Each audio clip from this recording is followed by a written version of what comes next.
আজ কিন্তু বেরিয়ে পড়েছিলাম একটু ঘুরতে, আর গন্তব্যস্থলটা ছিল ইকো পার্ক, যেটার ভিডিও তোমরা আগেই দেখেছো।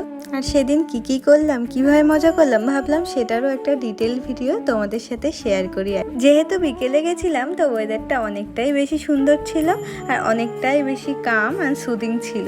চারিদিকটা দেখতে দেখতে আমি একটা বিঙ্গো টেরে মেরে কিনে নিয়েছিলাম, আর ওটা খেতে খেতে চারিদিকটা বেশি এক্সপ্লোর করছিলাম, যেটা কিনা খুবই মজার ছিল।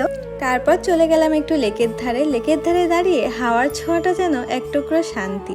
তারপরেই হঠাৎ চোখে পড়লো টয় ট্রেন। ছোটরা তো খুশি, আমিও লিটিল নস্টালজিক। পুরো ভাইবটাই ছিল একদমই ড্রিমি। তারপর ছিল ফুড টাইম।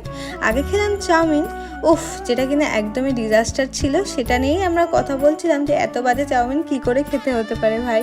তারপর মুডটা ঠিক করতে খেলাম একটু মোমো, যেটা কিনা সেটাও একটা ফুল ডিজাস্টার ছিল টোটাল। তারপর অ্যাট লাস্ট একটা আইসক্রিম খেয়ে মুডটা ঠিক করলাম। বাই।